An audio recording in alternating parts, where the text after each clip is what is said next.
There is this strange connection between the name Selvamani and Veerappan. Way back in 1991, director R.K. Selvamani rose to fame once again with his blockbuster Captain Prabhakaran. His previous film Pulan Visaranai was also a blockbuster. Pulan Visaranai was based on the notorious serial killer Auto Shankar, while Captain Prabhakaran was about Veerabhadran, loosely based on the forest brigand Veerappan. Both had Vijaykant in the lead, and Vijaykant till date is fondly known among his fans and followers as Captain thanks to the role he played in Captain Prabhakaran. R.K. Selvamani ironically titled the film as Captain Prabhakaran, inspired by Veluppillai Prabhakaran. In real life, Veerappan is known to idolize Veluppillai Prabhakaran. However, in the movie, Captain Prabhakaran is the officer who is in charge of nabbing Veerabhadran and bringing him to justice. The climax of the film raised many eyebrows and left the audience with questions and in a state of mind where they were no more sure about who the real culprit is, whether it is the brigand inside the forest or those who pull the strings from positions of power. Cut to the year 2000 and Veerappan kidnaps Kannada superstar Rajkumar, which resulted in a drama that lasted for 108 days. In the year 2004, Veerappan gets killed in Operation Cocoon. In the year 2023, August, Netflix releases this docu-series directed by another Selvamani, that is Selvamani Selvaraj. An unknown name till then among the moviegoers, but a known name among film circles.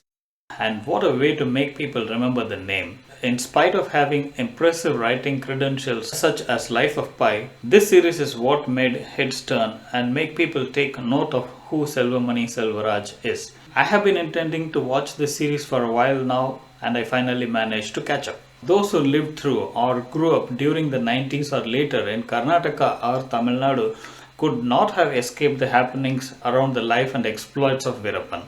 Popularly known in Tamil media as Sandana Kadattal Mannan Veerappan, which literally translates to the king of sandalwood smuggling, Veerappan rose to notoriety in the early stages by smuggling sandalwood and tusks. But once the manhunt began and the tussle with the special task forces intensified, I doubt whether smuggling was still his priority. This documentary series dives into the manhunt and largely covers the STF operations to nab and slay Veerappan.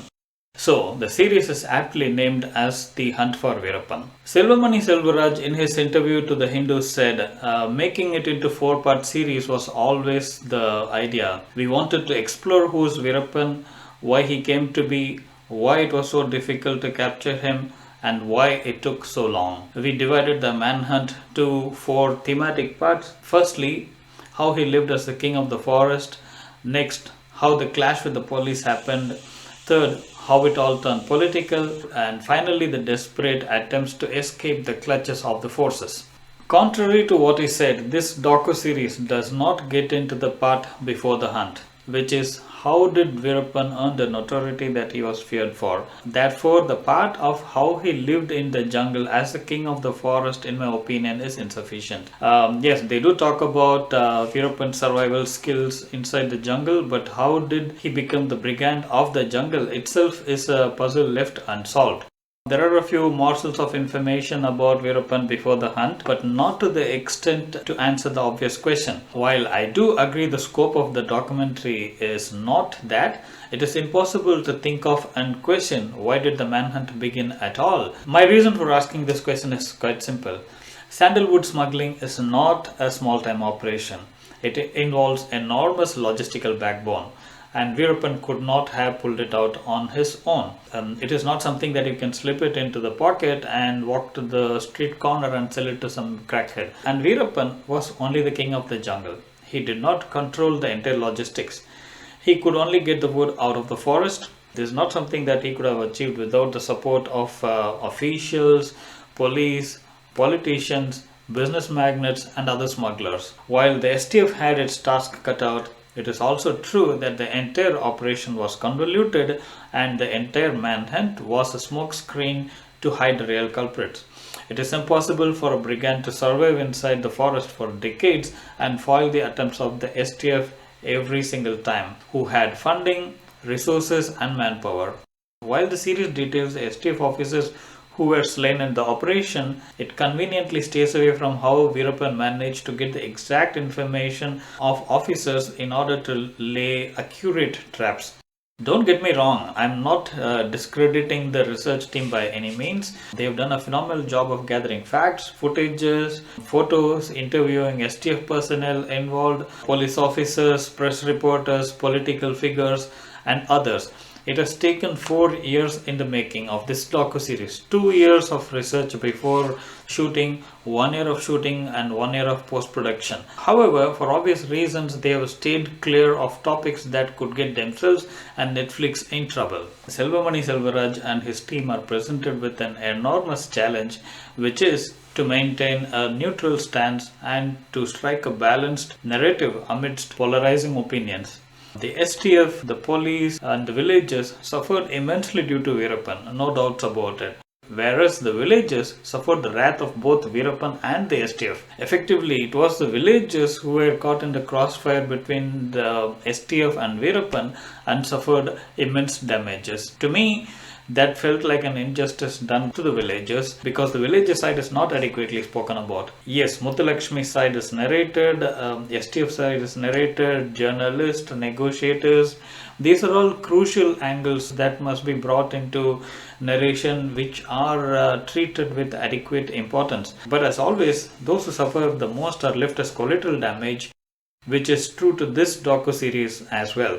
For the villagers, there is no option but to side either with the brigand or with STF. Whichever side they take, they end up suffering the wrath of both the parties. As one of the STF officers narrate, there is no such thing as human rights with the way the STF functioned in this operation.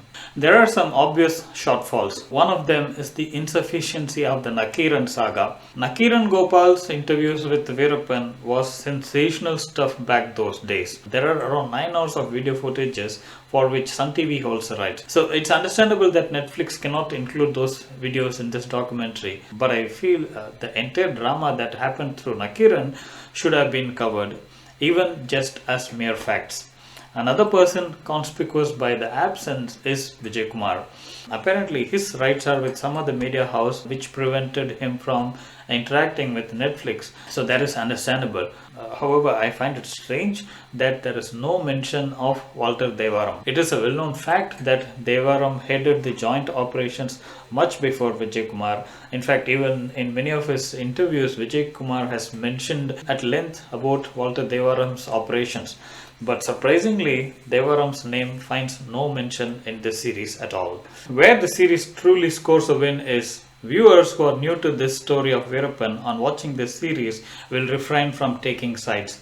In my opinion, that is a huge accomplishment by this team because the reality is that complicated and all the conspiracy theories only aided in burying the truth under heaps and heaps of made up stories, fiction and hearsays. As one of the officers say in the last episode to the press reporters, if you believe that Veerappan is dead and if you believe the STF killed Veerappan, then feel free to write whatever story you want about how the killing happened. And that summarizes the reality. The second big win is technically this series has made every common viewer sit up and take note of the quality of filmmaking. The cinematography, color grading, editing, background score, title score, and I can keep going on and on are exceptional. To the extent that I am no more interested in watching true crime based movies. Those doesn't excite me anymore. I would any day trust a Netflix true crime docu-series over a movie. Some magic happens when the Netflix template combines with the Indian style of filmmaking. There is a unique feel that is irresistible. I'm not talking only about this series. There are many other series that fall into this category. For example, the Indian Predator series or the Mumbai Mafia and many others. It doesn't even matter whether you like the topic of Veerappan or not, or whether you're interested in it or not. I would still recommend watching this series purely for the joy of watching a well-made documentary. This series deserves all the attention and applause, and I wish Selvamani Selvaraj and his team a grand success. Thanks for watching this review. I'll come back with my next review. Till then, bye-bye.